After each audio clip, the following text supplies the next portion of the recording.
got to come up with some kind of cheering graphic when I come on. What's up, ladies and gentlemen? Hope everybody is good. First of all, we're going to do some house cleaning. Make sure your screen is on full screen, all right? We have an incredible show for you guys today, and I want to make sure that you can see this thing in all of its glory. So make sure it's on full screen, all right? Second, use the hashtags We Are Magic and the hashtag Jingle Jangle. And with that said, welcome to the Jingle Jangle HBCU. I'm going to call it the HBCU premiere. I'm so excited about this film. My name is Terrence J, like the voice of God said, and this is an incredible project. So I can't wait to talk with you guys today. And we're in for a treat because the director of the film, David E. Talbert, is going to join us in just a couple of moments. So look, the chat feature is on. Shamika Gary just hit me up. She says, I'm so excited. It looks good. Trust me, the film is so good. All right. So we're going to talk about it. I want you guys to hit me on the chat. When you hit me on the chat, let me know your name and which HBCU you're representing so I could give you some love and shout you out. Hit me up with all of the questions. We're going to go into an in-depth conversation with the director. And let me just tell you, man, you guys got to get ready. This is a film for you. It's a film for your family. You're going to be able to sit with your loved ones and really just black out for 2 hours and just get wrapped into this magical world. So we're going to start it off. Bowie State is in the building. Morehouse College is in the building. Clark Atlanta's in the building. FAMU is already in the building. Dillard is in the building. I got to give love to North Carolina A&T because A&T is always in the building. Howard University is in the building. I don't know which one is the real HU because Hampton is also in the building. So we're going to find out later if it's Howard, if it's Hampton. I don't know. And of course, Morgan is always in the building because David E. Talbert went to Morgan. So we're going to have a lot of fun. Without further ado, I want to show you guys the first clip. Now, if you're like me, you might not be in the Christmas spirit just yet, right? I just came off of Halloween. I'm still kind of actually in Halloween mode. I haven't really locked into Thanksgiving mode yet. But after I watched this film, I am completely transformed into the holiday Christmas spirit. And if you're not, then you need to watch this clip right here. Let's check out the first clip. Once upon a time, lived the greatest inventor that ever there was, Jeronicus Jangle. Merry Christmas! Merry Christmas indeed! Jangle, for the last 30 years, you've been promising something sensational. I need more time. Either come up with the money you've borrowed by Christmas, or show me the revolutionary invention you once promised. I would lose everything. What's wrong, Grandpa? Had a perfect life, loving family, and a magical shop, till an old friend took it all, but he didn't get this. Young lady, if I know anything about your grandfather, there's something sensational in there.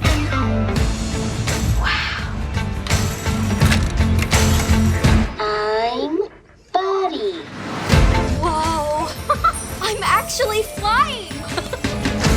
If I have that toy, I'll be unstoppable. It's foolproof. You are proof that there are fools! Fools! Fools! This is the only place where I've ever been where I finally felt like I belong. We have to get Buddy back.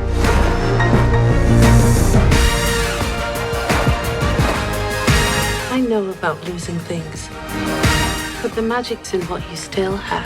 Get out the way! It's a moment.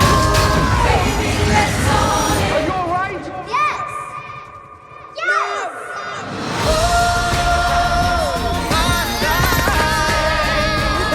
We waited for this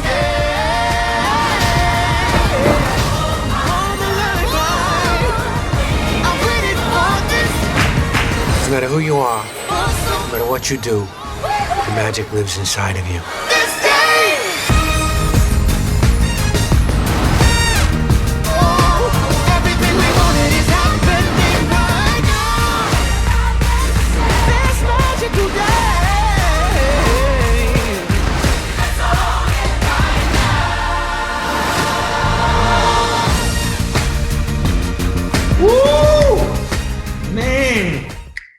got me in that spirit right there.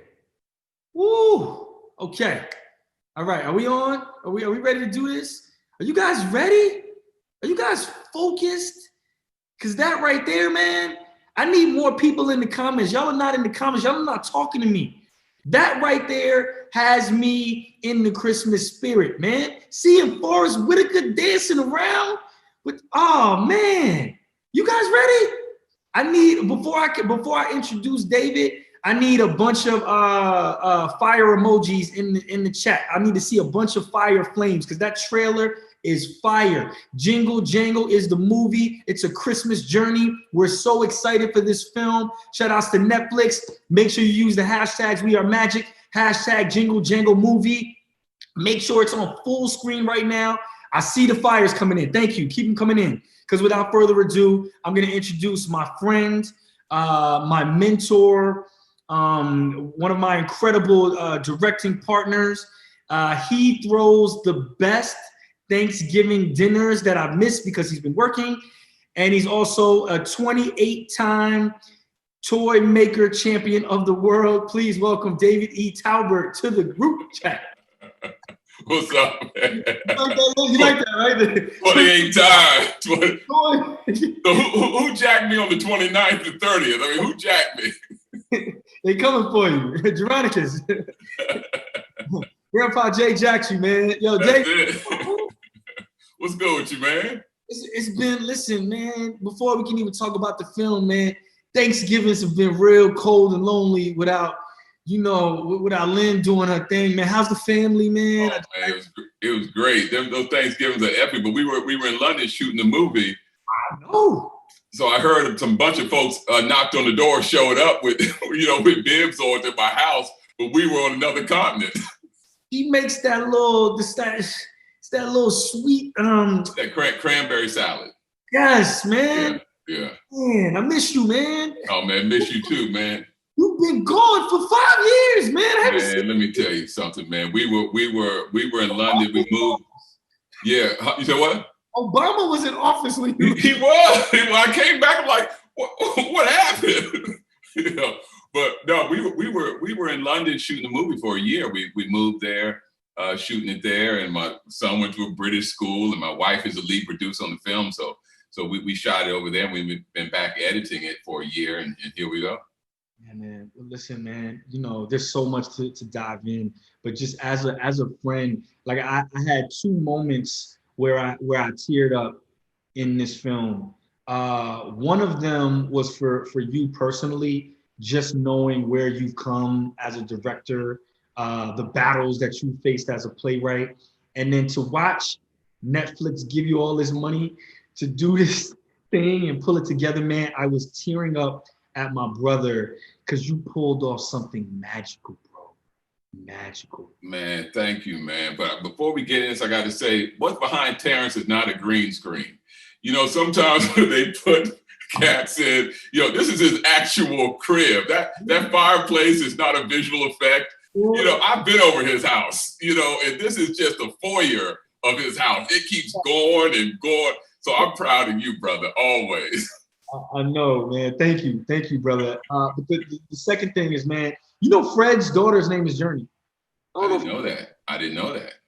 And to see that beautiful little black girl up there singing and dancing, and to see people that look like us in a film like this, I mean, it just touched me in a really special way, bro. And I mean, can you talk a little bit about that? You went to Morgan, you went to an HBCU, you've always been a big dreamer. Can you talk a little bit about making that transition from being a big dreamer on a scrappy HBCU campus, we pulling it together, to this? Man, we joined together. I remember my roommate there would make what he called macaroni surprise. And so we put the macaroni in, and the surprise was whatever meat we could find to go in there. He put ketchup in there, and so we serve it. It's like, surprise is bologna today, surprise is hot dog the next day. But that was my boy Tom, macaroni surprise. So we're sitting up in the dorm at Morgan, and just the beautiful thing about HBCUs is it's not so much they tell you what you can do, but they don't tell you what you can't do. And that was the thing that changed everything for me. If nobody told me that I couldn't write, or I couldn't be on the radio, or that I wouldn't be shooting a movie around the world. So you never had this ceiling, you know, if you could survive the stomach pains, but you know, it was beautiful being there, man. And you know, I mean, A&T, you know, it was just around people that looked like you, that had similar dreams and aspirations. Everybody was trying to get it, you know, and so that was a beautiful thing about it for me. This film is so beautiful. The costumes. There was a moment where what is her name? Miss Johnson? Miss Johnston, yeah. When Miss Johnson came in and she kicked up her foot, and I saw the feet with the heels, and then she had her background dancers with the wardrobe. I was, every time that was one of my favorite scenes, is wardrobe wise. But the costumes were incredible. Was there any HBCU influence? Because you know, it took me back to the band days, the whole Yeah, well, it was all through there. You know, my wife is big fashion. Lynn, she's big fashion. So when we were setting a movie in the 1800s, you know, when we see Black people in the 1800s in movies, it's always got a whip. It's a whip going on somebody's back. And I wanted to introduce another image of us, because that wasn't just the image. That may have been the image in the South and places in America, but that's not the image of us during that time period. We were wealthy, we were inventors, we were scientists, we were alchemists, we were all those kinds of things. And so I wanted to introduce another image of Black people in the 1800s in this town I created, Cobbleton. And so the costume designer, two-time Oscar nominee Michael Wilkinson, he had all these beautiful Victorian outfits. And my wife said, wait a second, we're in the 1800s. That means they're either directly from Africa or they defected from the US. And so she said she wanted to mix in patterns from Ghana and Kenya and Nigeria. And so our costume designer flew into Africa and so all the vibrancy you see in this film, these are authentic patterns from Africa that were mixed with Victorian fashion, and we called it Afro-Victorian. Yeah, I've never seen anything like it, you know. And then the music and the texture, and John Legend was an executive producing partner. Yeah, and he wrote one of the songs in there too. Yeah, you know, I'm not a big like musical fan, and neither am I. Once somebody start talking to me and say, Terrence, how you doing today? I'm like, oh boy, I gotta get up out of there. But there was something that was organic. There was something that was just textured. And by the first song in it, I was wrapped into this world, and the way you did it was magical. Can you talk a little bit about how you incorporated music into this film? Because it's done so seamlessly, and then it leaves you begging for more.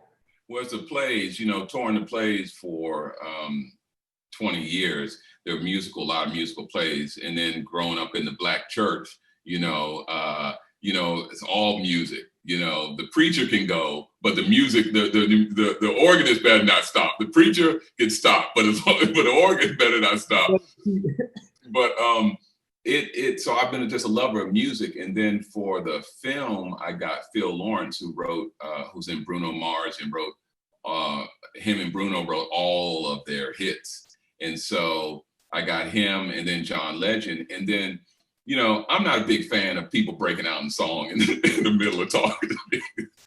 Once I see that, I'm like, I don't know if this is for me. So, but I love music and I love singing. So to finding a way to keep the story moving and introduce this wonderful song, all these wonderful songs, and man, and we blew it out with the music, man. We blew it out with the music. Do you have any favorite numbers? The one you were talking about, Miss Johnston, and we call them the Pips, the three singers that come out, and the one in the middle is Phil Lawrence, who wrote the songs. Oh. That's them. The one with the glasses. From any time you watch any of the Bruno Mars videos, the brother with the round glasses, that's Phil Lawrence. And but that's one of my favorites. Possible, the square root of possible is one of my favorites. And Madeline Mills sings, who's just most delightful little angel you ever want to meet in your life. Is she sweet? Because she seems so sweet. She's a star. she's a star. You can forget about it. She's out of here, you know, and that's Black girl magic.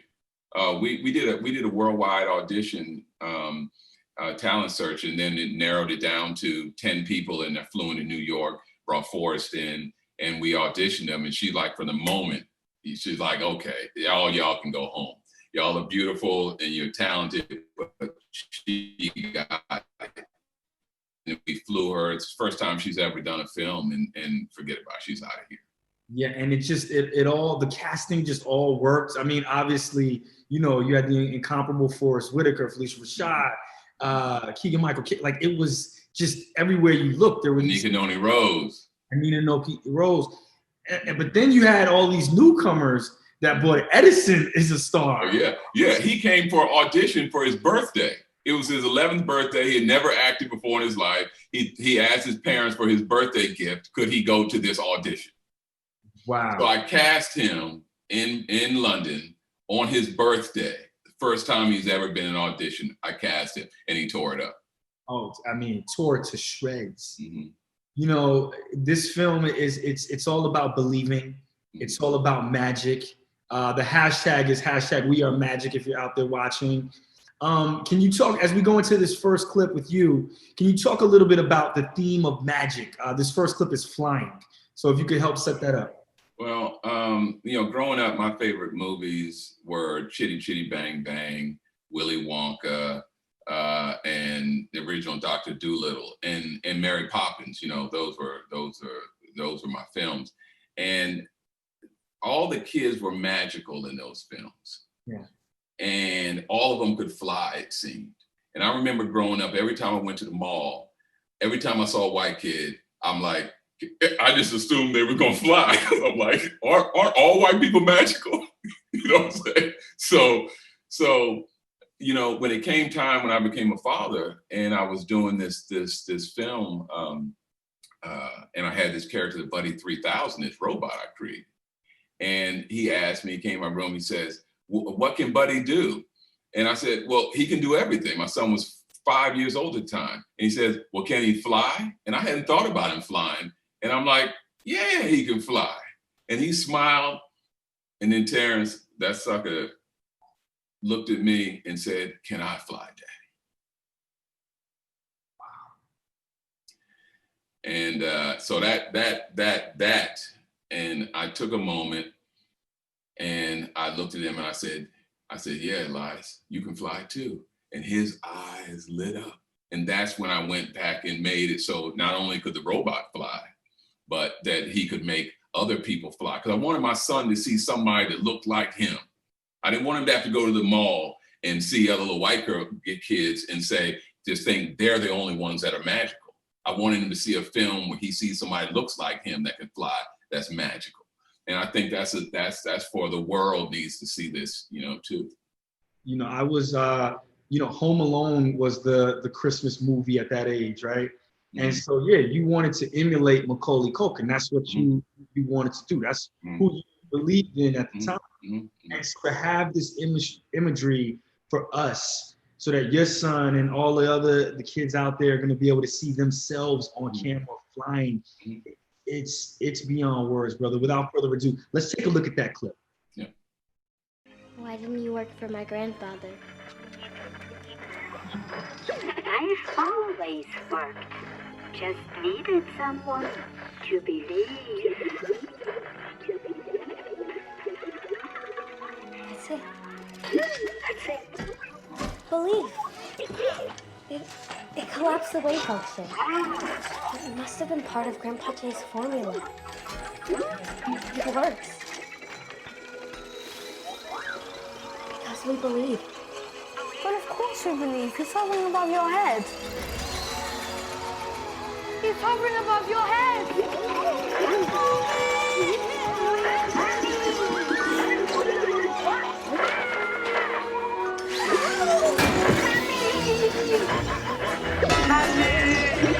Be careful.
you know, representation matters. Somebody just said that in the chat. And it does, man. You know, we've never seen anything like this with people that look like us. Can you talk a little bit about the CGI and what went into making scenes like that happen? Man, it was like I was going like a graduate course, on the job graduate school on visual effects. And we had a company, Frame Store, out of London and Montreal, who did all the CGI. But two of the characters are full CGI characters, the Robot Buddy 3000 and the character Don Juan Diego, the 12-inch Matador. Ricky Martin voices him.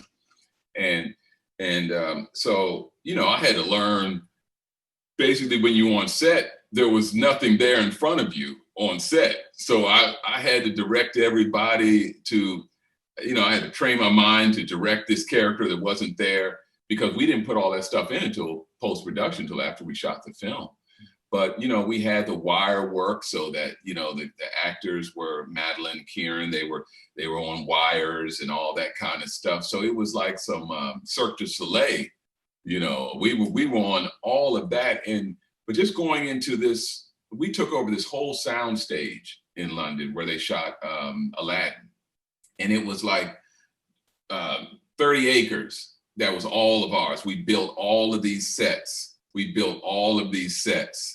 it was just like whole building was just visual effects, and they were building all the little toys and everything. It was like going into elves. It was like little British elves around there that were making things. And I was pinching myself along the way. I'm like, whoa, we all knew we had something special and magical.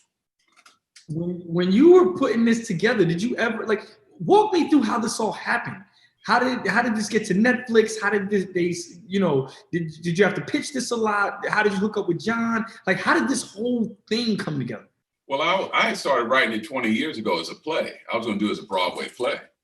And it was like after my seventh play, touring the circuit, and I wanted to do a big Broadway musical, but I couldn't get the songs right on it. I worked on it for like 20 years trying to get the songs right. And then finally, after Elias was born, I started looking at life through the lens of a child, you know, and the magic came back to me. And then my wife said, well, maybe let's do it as a play later. Let's do it as a film. And so I went into, I had done the movie El Camino Christmas with Tim Allen and Jessica Alba and Vincent D'Onofrio for Netflix, a small indie movie over there. And so I went in there to just take a general meeting. The president of film at Netflix wanted to just take a general meeting with me. And he says, you know, what kind of films do you want to do next? I said, I want to do big event films. He says, okay. He's like, well, do you have anything in mind? And, you know, I was just bullshit. I have nothing in mind when I put it there, right? I was just, you know, right.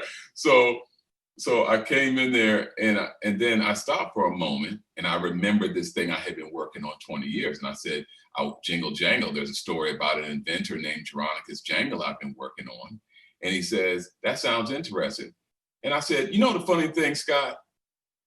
I sit down with my son, my family, sit down every Christmas. I said, and no one loves Christmas more than Black people and brown people. And I sit down with him, Christmas tree, the food and everything, and we go to sit and watch a movie. And I said, and do you realize there's not one movie we can watch that has anyone that looks like us in it? And he stopped for a moment and said, I never realized that. He says, we need to do something about that. Wow. And he said, can you come in next week and pitch the whole story? And I came in next week and they bought it in the room. But the most amazing thing that happened in my career, Terrence, right before I was about to start writing the film, the exec, Nick Nesbitt, who was in the room with Scott Stuber, he's a creative exec for the project at Netflix. I said, I'm excited to write this. I'm about to get going. The deals were done, everything, like, yo, go. And I'm like, he called me and said, you excited? I said, yeah. He says, let me tell you something. He says, when you start to write, don't write the budget, write your imagination. And I'm like, well, like, what do you mean? Like you bought this for X number budget film and that's what I'm gonna write? He said, no. He said, just write if you had all the money in the world and you didn't have to worry about the budget, just write your imagination and we'll figure out the budget later. And I'm thinking it's a setup. You know what I'm saying? Listen to me. Right. I'm looking around. I'm like, wait a second. They're about to bounce my black ass right about it. Definitely. This is a setup. Man, I had him until I said the kids were it was all good, baby. I'm sorry. So, because no one had told me that before. In the business with me, they say, well, you got, look, you got $2. We got, now look, if this thing goes over $2. I thought you was on set with Will Packer, like, you sure I can't get an extra turkey? Right. Look, you can get it, but it's coming out of your budget. It's coming out of your feet. You can put as much money as you want, but you're going to be paying for it, Dave. Now, we ain't mad at you. So no one had ever told me that before. So I went back and took a breath and I opened up my computer and I started writing my imagination. Wow. And the budget doubled. And they greenlit the movie. And now now it's like, okay, I'm just going to write my imagination from this point on and expect that it will be financed. I want to take you a little bit back in the story that you just told. Because I always say, when you get a degree from an HBCU, you get a traditional education, but you also get a degree in hustlenomics, right? Hustlenomics. So as an HBCU, we got to hustle. We got to hustle for everything we want. We got to hustle. Mm-hmm. What did you learn from those days back at Morgan where you had that school project and they said, okay, bring it back a week from now, or, bring me back this a week from now, whatever. What did you learn back in those days that then applied to you here in this big Netflix meeting? And now, they said, okay, bring back your big idea. Bring back how the correlation between going to an HBCU and all the hustle that we have to go through, and then being out in corporate America, being out in the film industry, and how that education helps us even more to make it. Well, when I was back in the 1930s, when I went to Morgan State, but man, I swear we didn't have more than 5 computers on the whole campus when I was there. But they had a computer science class, but it wasn't but 5 computers on the whole campus, or the whole campus, and about 3 of them worked. You know what I'm saying? So you had to figure out how to make it happen. And you got to just be ingenious. I think everyone that goes to HBCU is an inventor, or an alchemist or a shapeshifter, or you can zen yourself a zen master, because you zen yourself to not be hungry, even though your ass hasn't eaten for a good meal in a week. You know what I'm saying? And all that stuff taught me that if you give me a little, and that's what the play circuit did for me. We didn't have a lot of budgets, but I made the little that I had in putting the plays across the country appear to be more. So then if you give me more, I'm going to make that more that you gave me even feel like it's more than that. Mm-hmm. So even though we got a big budget, the film looks like it's twice the budget of the twice the budget they gave me, because I'm looking around and I'm like, wait a second, wait a second now this is what we gonna do with that. And then my wife got with me and the gears started moving. And it was all that stuff that you learned on the yard, on the yard, and how you can make stuff happen. And all of that plays into, we as Black people, when you look at our cuisine, when, you look at things that the scraps, what we've made out of scraps historically, and how we've turned these things into so much in our fashion, our swag, our style, and all of that stuff. And we maximize everything. And so this was the first time I was given a budget, but I maximized that budget, but all that came from HBCU. Huh? Is that 3,000 behind you? That's the Buddy 3000. 3,000, man. That's the Buddy 3000. You maximized it. You mentioned everybody from an HBCU is an inventor in some way. I'm trying to recall any film, especially in recent history, where mathematics, being an inventor, using your brain and creativity has been such an integral part of the story, especially with young people. Usually there's just some magic spell or they got the gift or whatever. Like using your brain power is such a storyline throughout. Was that a conscious decision? Can you talk a little bit about, why that's important to see us with that such a, a dominant feature in this movie? It was. STEM is big. And so when you talk about inventors and scientists and even the character Edison in the film, but his name, when he introduced himself, he says, "My name is Edison Latimer." Well, that's from Lewis Latimer, who was the brains behind Thomas Edison, who didn't get the credit. So, I made sure that at every turn in this film, that we gave a shout out to people who, kind of an Easter egg. Every single sign in the town square. Buildings named after? Every single sign in the town square is named after an inventor or a scientist. They're named after people because I wanted the spirit of the ancestors and the spirit of those who came before us to be smiling on this project and to celebrate who we are. And so I came up with things like the square root of possible. I invented my own formula, square root of possible, the circumference of spectacular, the second derivative of sensational. I mean, I came up with all these things that are whimsical and lyrical things, but just to make you think, well, damn, the square root of impossible. Wow. The circumference of spectacular. These things, mean something. It's like a little Goodwill Hunting. And that there's a snowball scene where I think Madeline is her name, right? Where Madeline and Forrest, break down with using mathematics to break down snowballs. It's going to inspire so many kids across the world to participate in STEM. For sure. Yeah, because usually, when we're athletic, we're musical,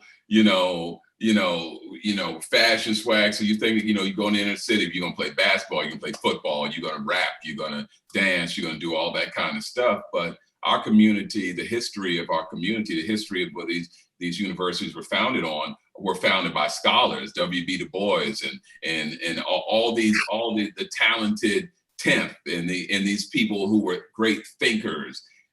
Founded these universities. And I think I just wanted to give a shout out to, there's so many different ways to get your hustle on and to make it and to win in this other than just athletics, and dance and stuff like that. 100%. So everybody on the chat, when you watch the film, make sure, look out for those Easter eggs. It's so special that they're in there. I want to give some shout outs, David, because there's so many people. Shout outs to Dominique Clark. Shout outs to Alan Brooks. That was amazing. Dominique Clark says, "I love it, David." Christina Kendall, that was amazing. Morehouse College is in the building. You have Clark Atlanta. You have Howard University in the building right now. Alan Brooks wants to know, as a director, how did you maintain respect for the actors on set while having personal relationships offset with them? How was it working with all these incredible people on this project? Well, I'd known Forrest Whitaker for a while. We didn't work together, but we've known each other. Of course, everyone knows who Forrest Whitaker is, and I'd never met Phylicia Rashad. Everyone is like, that's the queen, that's the goddess right there, Phylicia Rashad. I mean, come on, man. And Nika Noni Rose, I'd been a fan of hers from Broadway and Princess and the Frog, and then Michael Keegan from Kid Theater. When he walked on the set in London, this is how significant he was. When he walked on the set in London, everybody said, "Hey, A-Ron." They were just shouting out all his stuff from that Kid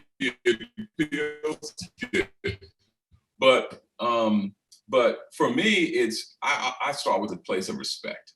And I don't get too comfortable with people because they're not there on set to be my friend. They're not there on set to be like, yo, what up, boys? Yo. He's not here for that. This man's a grown man who's accomplished the top of the food chain and going to the top of the mountain. So I start with a place of respect.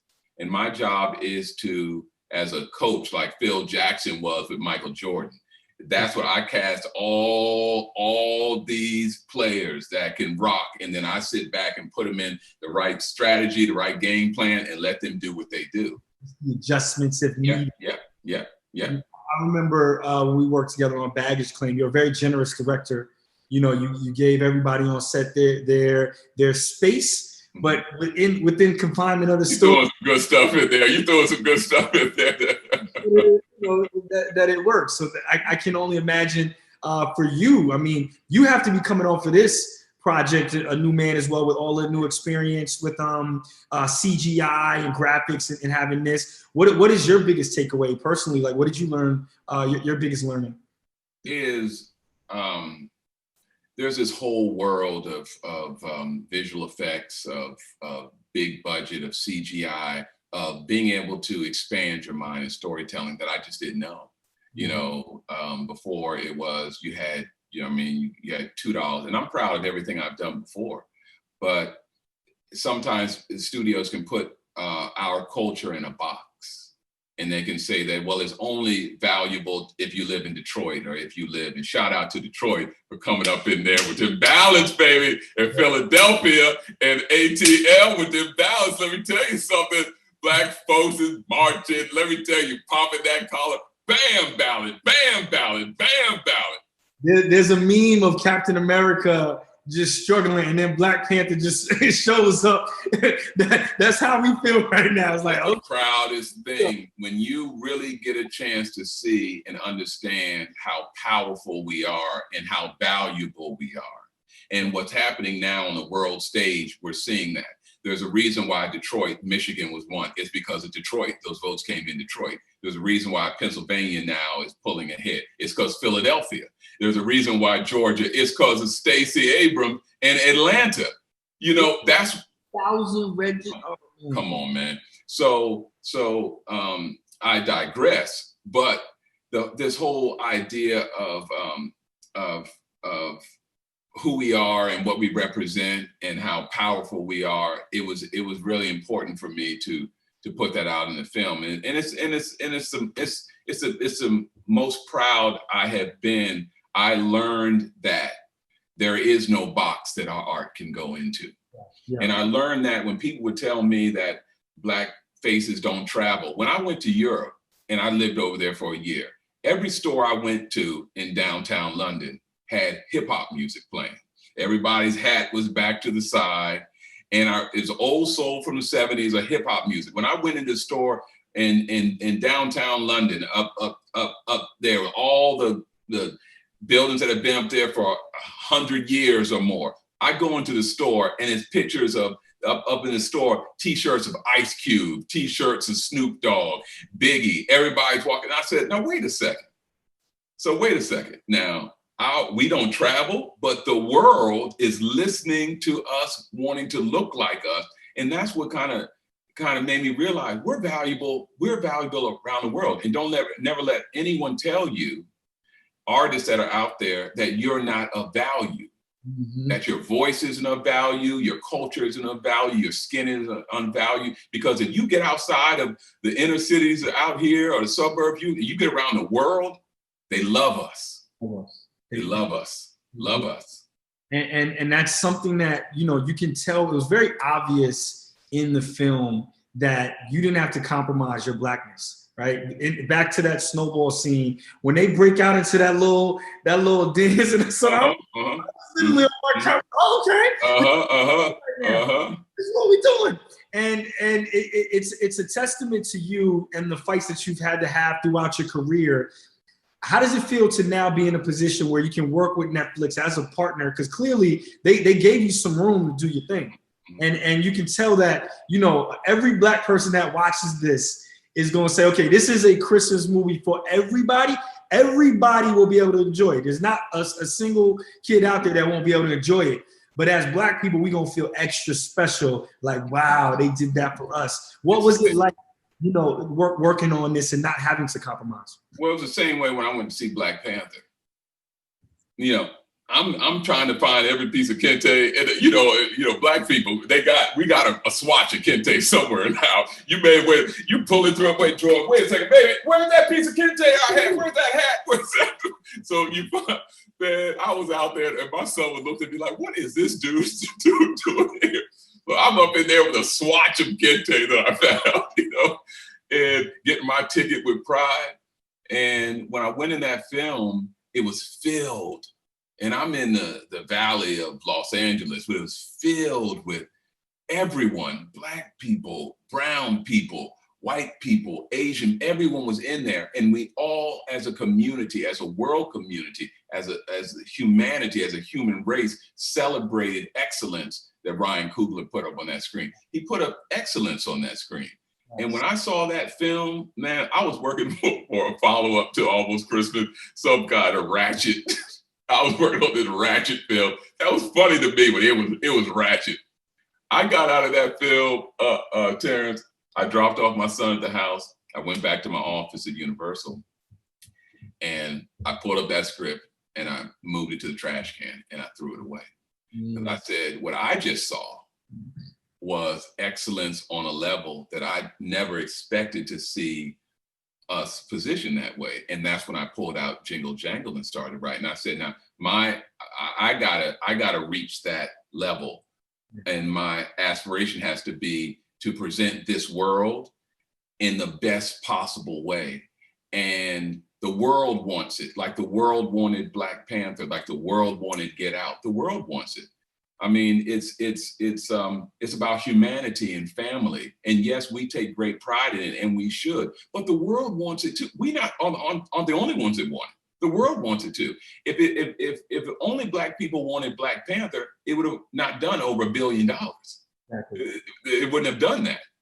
But the world wants it too, and so that's kind of a big thing of importance to me. And Netflix is a global brand. Netflix, on November 13th, they're going to press a button at midnight November 13th, or midnight November 12th, on the 13th. They press a button. They press a button and it goes to 192 countries around the world, translated in 32 languages. When I was on my press junket, I was talking to people in South Africa, in Kenya, in France and Italy and all around the world. They watched the film, they loved the film. And so this has given me opportunity to be global, to continue to do something that speaks to my community. The Black community was always going to be who I am, it's who I am. But we get a chance to take this magic, our magic from this community, and share it with the world community. And that's because of a company like Netflix. Yeah, we get to fly. Let's take a look at this last clip.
Man, I get chills. Whoa.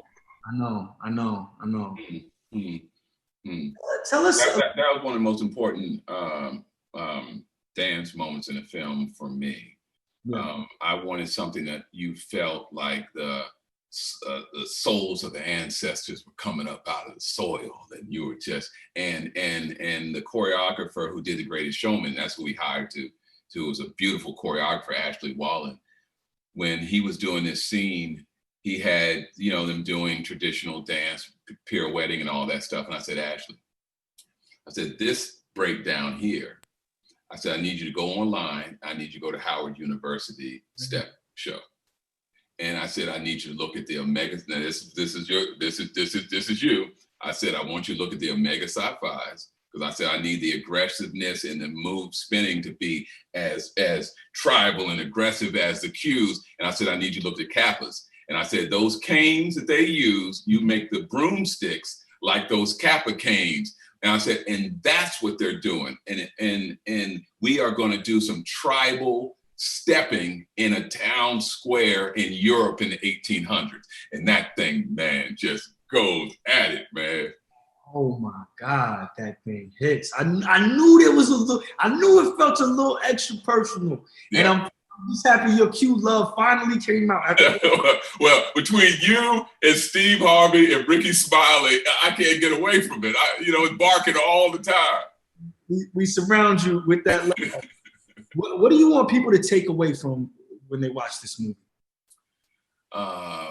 Possibilities. That there's nothing nothing's impossible. Everything is possible for us. Mm-hmm. And the images that we see now, it's very important for me to show images. Black lives matter. Black images matter. Yeah. If we see ourselves in movies all the time and we're selling weed and which we do, and we on the corner selling other stuff, which we do, but if those are all the images that we see, and if the slave narrative, which I respect everyone that does their thing, but if we only see a certain kind of movie and in a certain kind of world, then sometimes that will shape the box that creates this box of film creates sometimes in many ways, or television, the box. When the Cosby Show was coming out when in the 80s, everybody, when they saw Bill Cosby and Felicia Rashad and his beautiful family as doctors and lawyers and the kids, whatever, you were like, whoa, the big house is like, whoa. And it changed a whole generation of, wow, what is possible? Because my generation grew up, all we had was good times. Keeping your head above water, making a wave if you can. When I was in that formidable age, it was like, all right, Tupac, Jordan, or when A Different World came out, that changed my mind. I was like, oh, Black people in college, mm-hmm. and they're cool. And then when Fresh Prince came out, I was like, oh, okay, that's who I am, because I can't rap and I can't hoop, right? Mm-hmm. When you don't have it in front of you and you can't see it, sometimes it's hard to imagine it. Sometimes it's hard to see yourself in that position, right? Kids now that have seen Obama, that have seen, Kamala Harris, that are able to see Black Panther are in a different place. Mm-hmm. And like we said earlier, nobody has seen anything like this. We've been in Christmas movies, but at a point I was like, okay, there's not going to be a white kid savior that comes in and saves Christmas for everybody in this movie. You know what I mean? Mm-hmm. This is unapologetically us, mm-hmm. in a beautifully done way that everybody can enjoy and everybody in the world is going to be able to love, man. Mm-hmm. It's a beautiful, beautiful film. You have so many questions here. Your chat line has been going. I'll take you. Yeah. Can you view them as well? Can I view them? Let's see here. Okay. I got one. Let me see here. You did it for what's your okay, I'm gonna go to Rue Rispy from Clark Atlanta University. What is your writing process? I always do want to know that. What is your writing process? And how do you turn off all the noise to just focus in? My process is whatever I'm inspired by. I never sit at the computer to write anything. I don't think I'm that smart. I sit at the computer to download what I'm inspired by. Mm-hmm. And if I have an idea, I'm going to think about it for a while. I'm going to tell my friends, I'm going to call you up. I'm going to call my folks up and say, what do you think about this? You'll say, yeah, I like that, but what, blah, blah, blah, blah. So then after I have all those conversations and it really is full in me, then I sit down on the computer and I download it. Because I think ideas are floating above us all the time. But you have to have a clear enough vessel for it to flow to you and then flow through you. And I start, before I write anything, I clear up my desktop. I take all the clutter off the desktop. I clean up my office.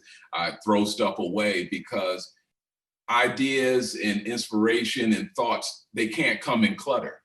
And I start writing at night when it's silent, only because they can't come in clutter. If you're in the middle of the day and you posting up to your IG and you checking this and yo, what you doing, then how do you think an idea is going to come? Where's the room for an idea to come? You have to clear the clutter, because they're all hovering over us at all the time. Jingle Jangle was not something I sat and created. It was a gift that was given to me. It was an idea, the Buddy 3000 and Jeronica's Jangle, and all these are ideas that were given to me. But so I have to clear my own clutter physically, metaphorically, emotionally, spiritually, clear it out, and then receive it so the ideas can flow to me, flow through me. I sit at the computer and then I download it, and I just get through my whole first draft, and over a number of days. And it doesn't take me long to do a first draft. It may take me 5 or 6 days, because I'm just downloading everything. I put the end on it. I'm not trying to make it good or great. I'm just trying to download what has inspired me. And maybe 50 pages, 60 pages, 70 pages. And then I put the end on it, and I go open up a bottle of champagne. I do that every single time I write a script. And then I go outside at night. It's usually 2 or 3 in the morning when I finish. And I look up at the stars, brother, and I thank God. I thank God for visiting me again. Wow. You know, and that's my process. Unbelievable. If I were writing this, I know I would at some point have gotten in my own head, right? I'd have been like, oh man, this is too big. It's too much, right?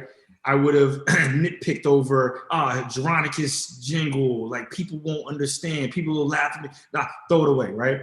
How do you get over the voices in your head, or just the outside influence, and how do you know when something is done and ready? Does that question make sense? Yeah, absolutely. On the question, because it's actually a question that a problem I always have. Sometimes I'm writing and I just never mind. Just people like this. How do you get over that? Well, for me, there's a line in the film that says, "Never be afraid when people don't see what you see. Only be afraid if you no longer see it." And I don't look for people to confirm or affirm my ideas. I don't seek permission from no man. I get my permission. If an idea comes to me and it moves me, then it is of value. I just have to figure out how to mine it and how to. But one saying that I go by, that I've lived my whole life by, even from college to now, is never accept no from someone who doesn't have the power to say yes. And that keeps me in line with my ideas. It keeps me on the path of what I'm supposed to do. And sometimes people won't see it, but that's all right. They say, man, I don't know if that's right. I'm like, yeah, okay. Okay, no, I feel you. I see what you're saying. That's cool. You'll see it.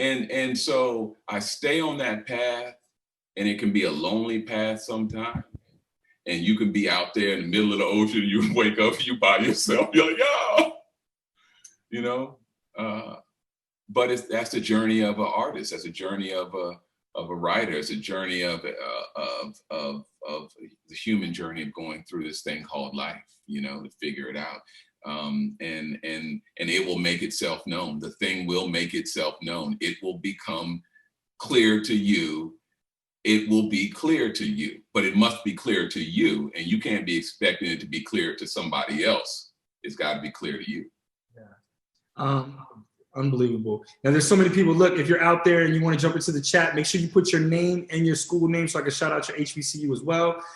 This question is from Carl Haywood. Carl Haywood wants to know, is there a certain feeling that you get just before a new project is released? And I know you're not nervous on this one, because this one's a hit. So, but is there a certain process right when something's going to drop? It is usually anxiety. My boy Bootsy, you know my boy Bootsy, we went to Morgan together.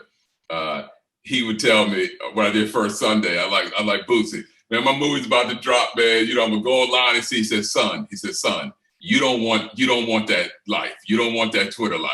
He said, son, I'm telling you, don't do it to yourself, son. He said, you are not prepared. You go on Twitter to see what they talking about? Listen, and so I'm like, Bootsy, you crazy, man. I went on Twitter after I dropped that film that I said, I love that film. When I tell you, folks were wearing me out. I mean, they talked about the film. They talked about my mama. They talked about my hairline. Nothing that had anything to do with the film. they were. And so he said, son, and I called him like, Bootsy, they don't love my film. He's like, yeah, they do, son. He said, but everybody's not gonna love your film. And so I had to get over that. So before a film comes out, to me, it was that anxiety. And because sometimes you do things, even as an artist, is try as much as I try to stay in tune, you end up listening to people tell you that this is right for this thing. And if you put this kind of line in there, you put this kind of scene in there. And it wasn't until almost Christmas that I really said, okay, I'm gonna do me. And when I went on Twitter, he movie about to come out, and I was not gonna go on, and he said, son, go on Twitter, son. So I'm like, Boots, you said never go on Twitter. He said, son, go on Twitter, son. He said, they're loving your joint. and I went on there, and the lesson I learned is you stay true to yourself. You stay true to yourself all the time. And now with Jingle Jangle, man, it is of my heart and soul. Yeah. It's a pureness of who I am. It's a pureness of what I'm about. It's a pureness of growing up, being raised by 3 generations of Black women, and growing up in a holiness storefront church, and marrying a beautiful woman of 22 years. I've been married, and being a father. It's the beauty and it's the rawness of all of that I put in this film. So I'm good. I'm gonna be on Twitter. I'm gonna be on Twitter at 12 midnight on the 13th. You should be, man. Yeah. You should be absolutely proud of this movie, of this film. I actually, right after that clip that we just saw, I turned it off for the last 5 minutes of the movie. I didn't want to see the ending so I could watch it with you. So oh, come on, man. I think you're having a drive-through movie event. Yeah. I saved it so that when my family will be in town, I want to watch the ending of the movie at that event. I can't, stress how much I enjoyed it. If you're out there, HBCUs, we need your help, okay? So here's what we're going to do for David. Every single one of you guys in the chat right now, you talk about the fact that you know this is coming on the 13th, right? The 12th, Friday. I need everybody to watch it. I need you guys to post about it. Use the hashtags, hashtag We Are Magic, hashtag Jingle Jangle Movie. We got to support David. We got to wrap him in love. We got to make this not just the #1 film on Netflix, the #1 film on Netflix ever. I want them to break the. I want them to green light you on your next couple films. Man, my man. I can get me a real fireplace. Let me see. I'm just looking ashy back here. I'm looking ashy back here. Yo, bro, I love you, man. Again, is there anything you want to say out there to HBCU students? Oh man, just thanks for the support and the love. I get hit up all the time and talk to people all the time. I mentor a lot of people. Melanie Dunning from she's Aggie Pride, and folks, Kyson Clark from FAMU, and just a lot of people that I meet. And when you see me, there's no difference between me and seeing you. I'm you, number of decades ago, but I had the same dreams you had. And the hustle gene that you learned, that you have, keep it for the rest of your life. I always tell people when I first started, you can out direct me, you can outwrite me, you can outproduce me, but you ain't gonna out hustle me. And I still use that same thing to where I am right now. Now I can direct pretty good. I can write. I'm a beast of a writer, and I'm a hell of a producer too. But my hustle gene is high. And so Everything you see me do, everything you see Terrence J do, you see all the folks that come from HBCUs, it's no different than us and you. So thank you, be inspired, and I can't wait for you to see the movie. With that said, thank you so much, David. I appreciate you, brother. Jingle Jangle is the Love movie. you. A Christmas Journey. Watch it on Netflix on November 13th. We'll see you then. Love, bro. My brother, peace. I'm on my way to roast some hot dogs in that fire in the back. Peace, love you, out. Love you too, man. Love you so. Bye, y'all. Wishes, wonder, magic, wonder.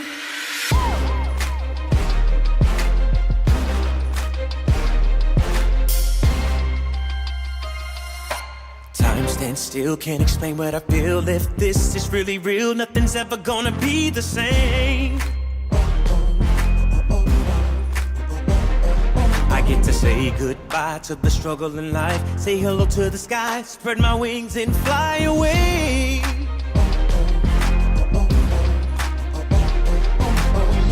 Even though life's been knocking me down, I had to figure it out, see my way through the doubt. And when it seems I'm lost, turn and found, my